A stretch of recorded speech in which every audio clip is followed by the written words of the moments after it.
Hello बच्चों, let's see this question. The question say a current of 1.5 ampere is flowing through a triangle of side 9 centimeter each.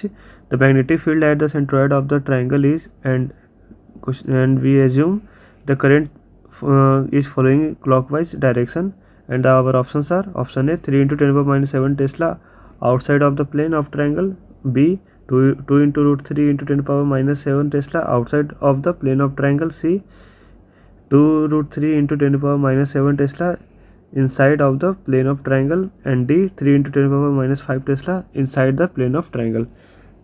So the key concept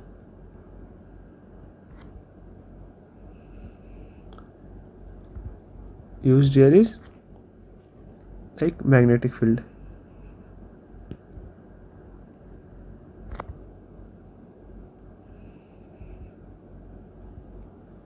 Due to wire, right?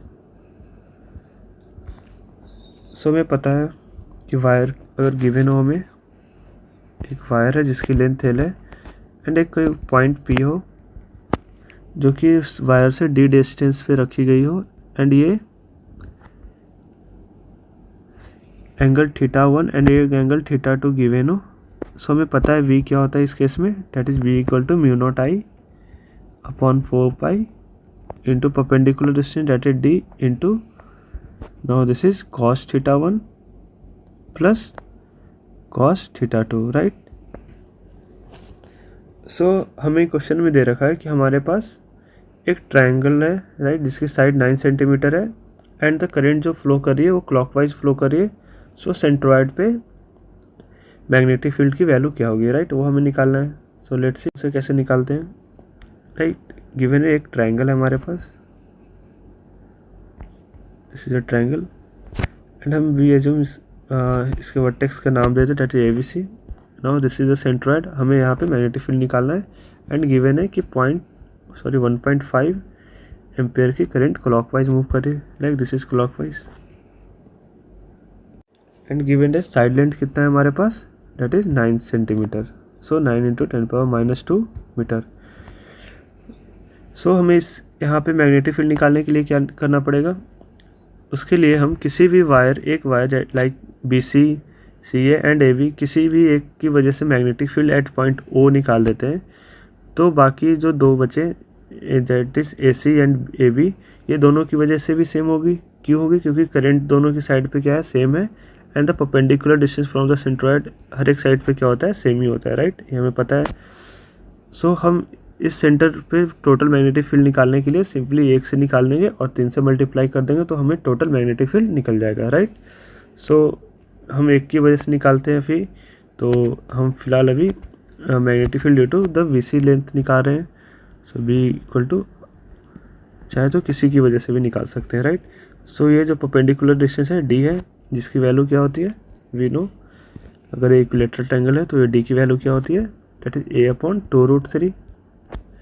सो यहाँ से हमारे पास magnetic field at point BC आ जाएगा, mu not into I क्या है, that is 1.5 to 1.5 upon 4 into perpendicular distance, that is A by root 3 into cos θ1. cos θ1 क्या होता है, दैट इज दिस एंगल,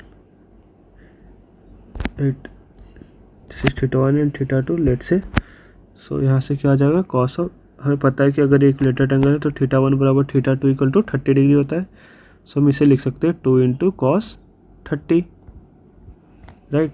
सो यहाँ से आ जाएगा magnetic field due to BC at point O equal to 4 mu naught by 4 pi की value होती है 10 पावर माइनस 7 इंटू 1.5 को 3/2 लिख सकते हैं, इंटू 2 इंटू एक cos 30 को हम क्या लिख सकते हैं, root 3/2, right, upon 9 into 2 root 3, right.